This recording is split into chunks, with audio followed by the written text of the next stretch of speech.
So I thought I would do a video on the removal and installation of my rear shocks on my 1976 limited edition.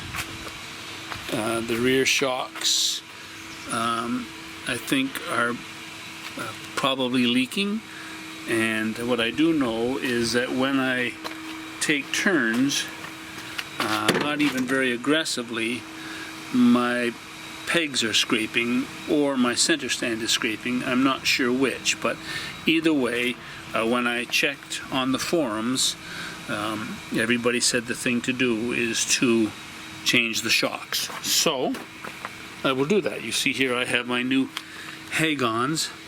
These are 13-inch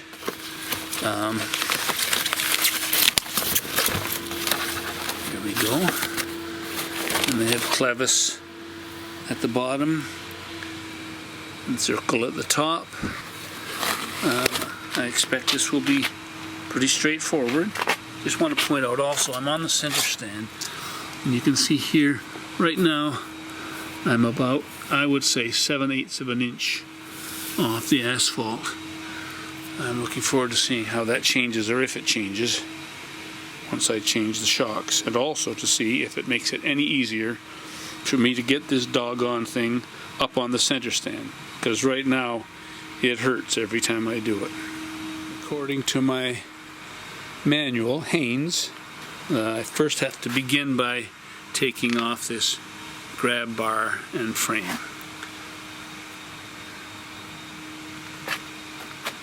One of the things that seems to be paying off is I have excuse me, I have had this bike 2 years now, and on a very regular basis I have been spraying whatever nuts and bolts were exposed with PB Blaster. And you can see excuse me, you can see how easily these are coming apart.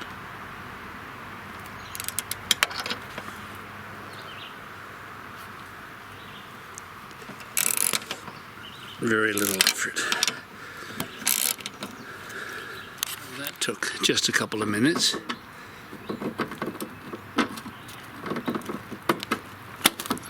And that one's off. I'm doing this one-handed while I record.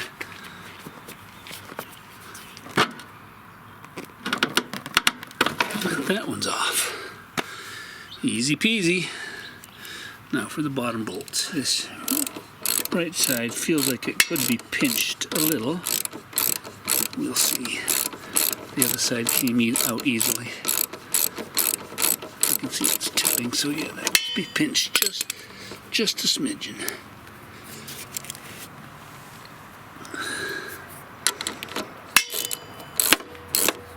So when I put it back together, see how easily I used to fit the new clevis. So yes, as soon as I pulled that bolt out, the wheel dropped back down onto the ground. So when I go to put the new one in, I'll probably have to make some kind of a fulcrum to lift this wheel up.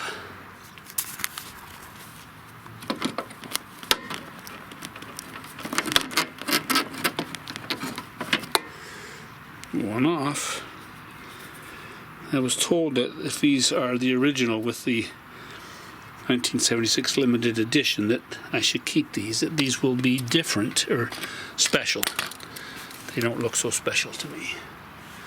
Let's try putting the new one on.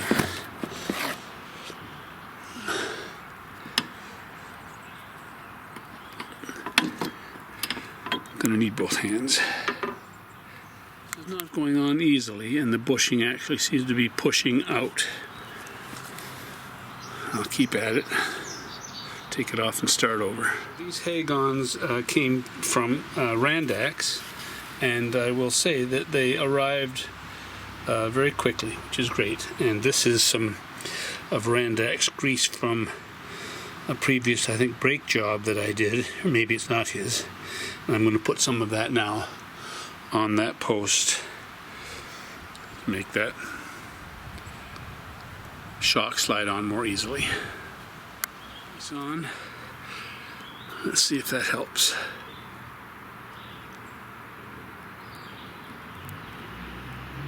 Oh yeah, much better.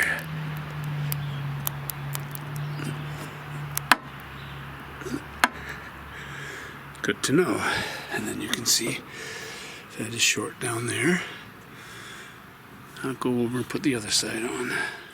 So sure enough, as soon as I got that on, I look down here at the clevis and I see that there is an inside and an outside. This hole is threaded, so I have to take this off and reverse it. That's better. I thought I would just hold the old shock and the new shock up together. See if there is a difference in terms of length.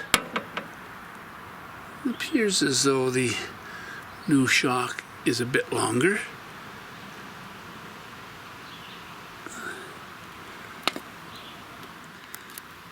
This is the left-hand bushing.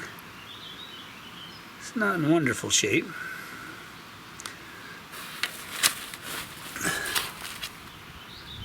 Right-hand bushing. Lots of age. Like most of us, eh? It's a small crowbar, a little block of wood. Doesn't look like it's going to take much to get this wheel to come up where I need it to be. See that coming up? Should be able to get the pin into that easily. So I've got the bolt started but not tightened, and I can see when I use the pry bar there is a little bit of play in the bushing, but not bad. I'll have to do a little research and find out if that is excessive and whether or not I need to get a lower rubber bushing and where I would get it. So I got that snugged up.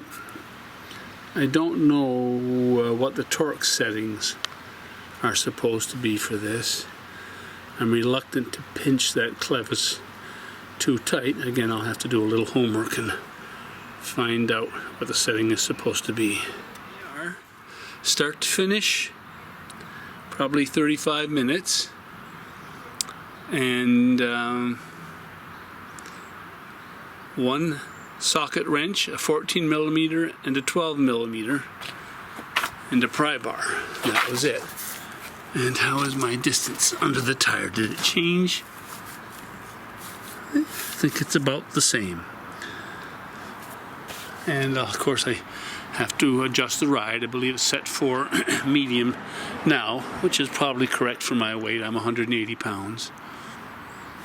We'll see when I take a ride. For me to learn, these are the old shocks, and you can see these are the adjustments for different weights and stiffness of ride, and now I have the new shock absorbers on, and obviously they're designed to be adjusted and came with a wrench to adjust them, but I see nothing indicating, no arrow, no marker, no point to say which setting I'm on, high, medium, or low.